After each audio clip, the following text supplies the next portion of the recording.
Thanks for stopping by. If you're like me and you have one of these job site table saws, I'm going to show you how to get this thing tuned up and cutting as well as it possibly can. Let's get to it. After you've made sure you have it unplugged, the next thing you're going to want to do is clean it up as well as you can, vacuum it out, wipe it down, get all your pivot points lubricated so everything's moving freely. That's going to make adjusting everything a lot easier.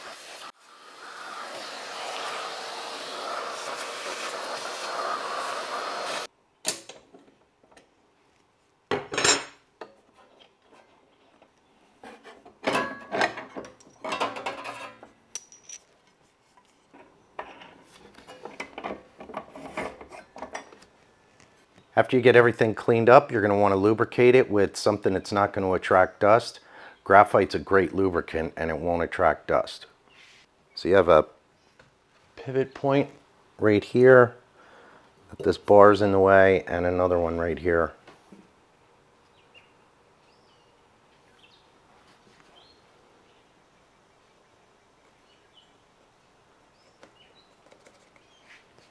And then it slides on these shafts.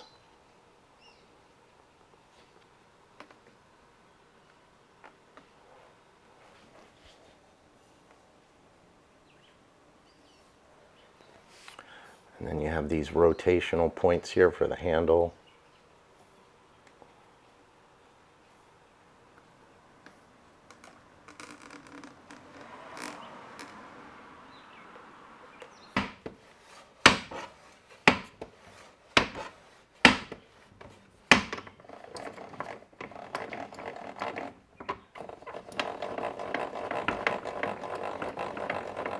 Before we get started adjusting everything, you also want to clean your saw blade. This thing's pretty dirty, and this is the best way I've found to do it. I use a 12-inch round cake pan and brake clean. They sell special chemicals for cleaning saw blades. I think it's called pitch and gum remover.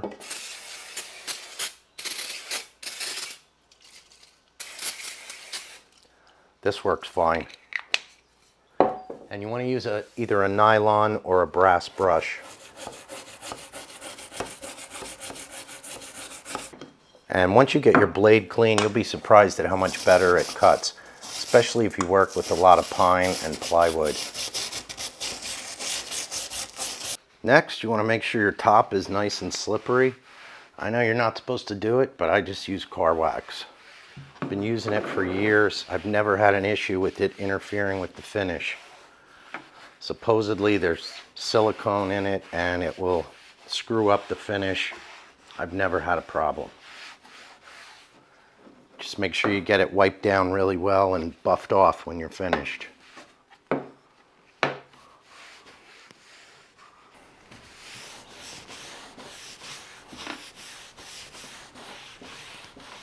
And it won't hurt to put a little bit on your riving knife. Might as well do your fence too while you're at it.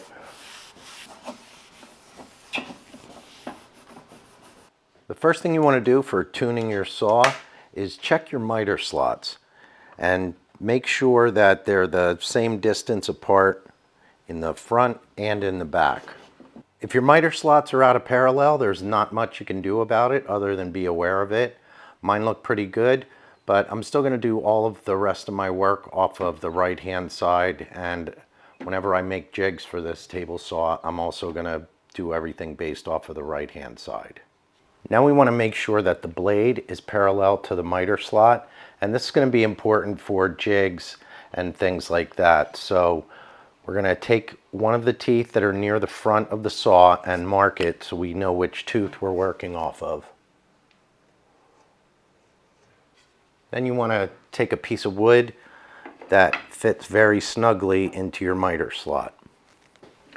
And we want to pre-drill a hole in here.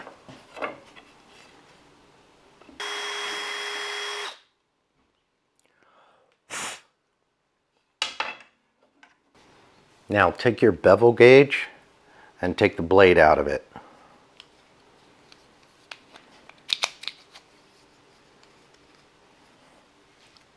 And a screw with the washer. And you want to get this so that it's 90 degrees and just touching that tooth that you marked.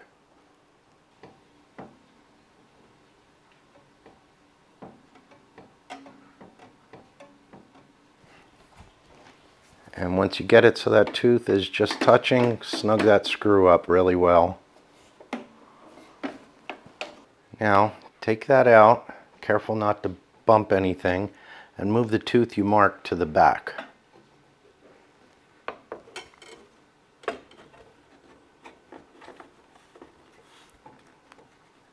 And also move your jig to the back.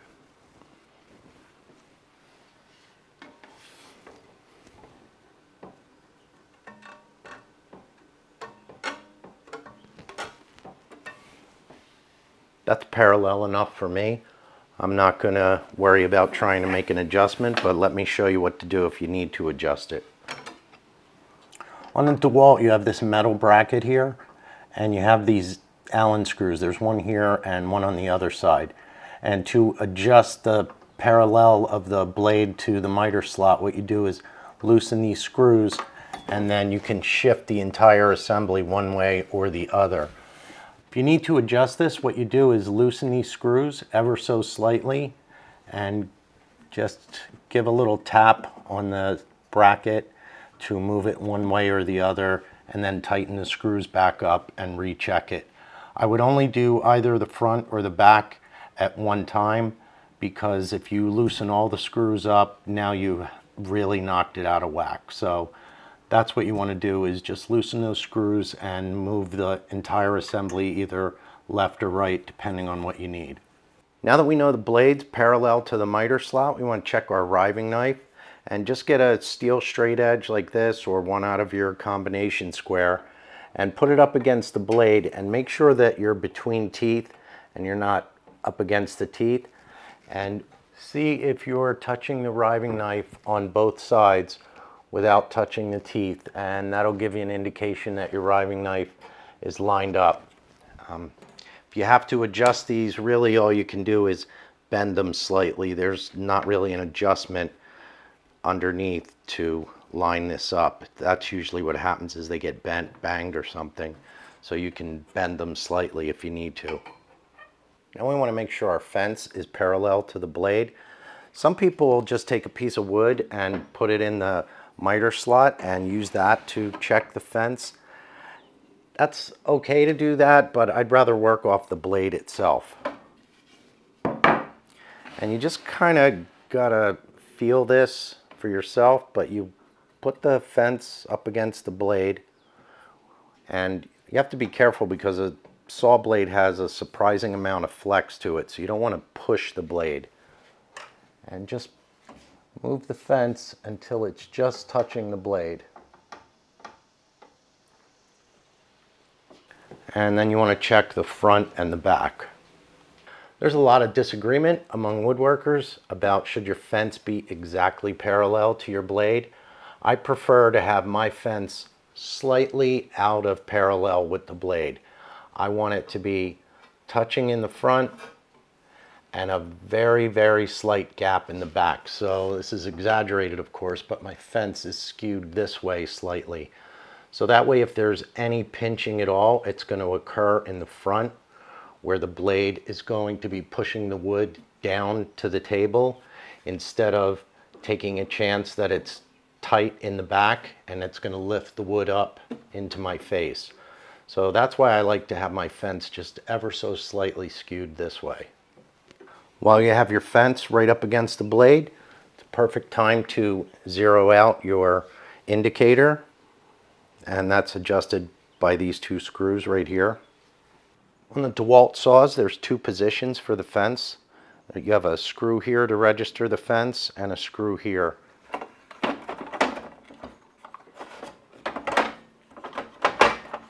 If your fence is out of parallel with the blade, you just loosen one of these screws, move it left or right to get your fence where you want it to be, and then tighten this screw back down.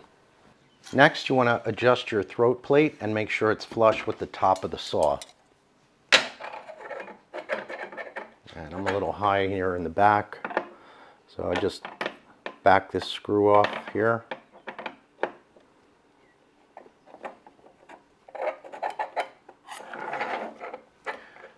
When you're adjusting this, if you're having trouble getting it exactly flush, then make the throat plate slightly lower than the tabletop. You'll be a little bit safer that way. Next, you want to check and make sure that your blade is square to the table when it's set at 0. There's a couple of ways you can do this. You can take your combination square apart and use that, but you have a very small area to check against. If you go like this, then you have to worry about hitting the teeth. You could use a regular square and put it between the teeth, but now you're trusting that your square is not out of whack. I'm going to show you an easier way to do it. To prep for the next step of squaring the blade to the tabletop, you want to cut 2 pieces of wood that are as wide as your blade is high. Usually a 10-inch table saw can cut just over 3 inches high. So I'm cutting these 2 pieces of wood to 3 inches, and we'll use those for the next step.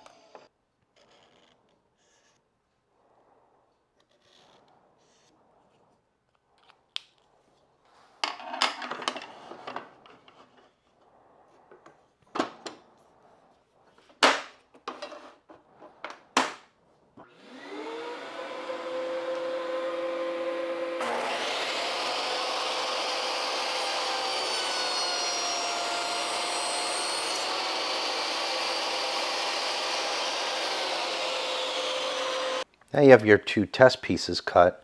You need something that's long and straight. I'm using my 4-foot level. It's laminated hardwood. It's the straightest thing that I have in the shop.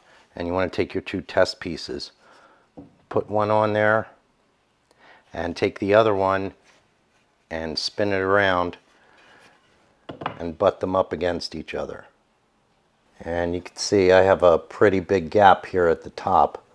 So that means my blade is tilted this way. I need to adjust it. To see how much I need to adjust this, I'm going to use feeler gauges. They're perfect for measuring things like this. I need to find out what this gap is. And it comes out to 0.046. So that represents double the error. So I need to adjust my blade 0.023. To adjust my 0 point, I loosen this screw right here, and that's going to allow this circle piece to turn, which is cam shaped. And what that does is when you try and put the saw to 0, it'll bang up against this right here. So I need this to come out slightly. So now that I have it loose, you can see how it works. As it turns, it gets further away or closer. So I just need to get it where it's supposed to be and then tighten it up. My gap was at the top and it was 0.046, and that represents double the error because I had 2 pieces of wood. So I need to use 0.023 to adjust the angle, and I'm going to do that by putting a 0.23 feeler gauge here and adjusting the blade. And I think that's close enough. Do another test cut. All right, I made my adjustments and took another cut. Let's see what we got.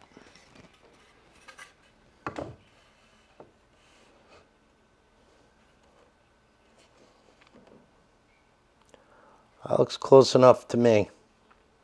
So now I'm going to make a test cut with the blade tipped to 45 degrees. The only difference is instead of the boards being 3 inches wide, they're going to be 2 inches wide because I have less capacity when it's tipped to 45 degrees.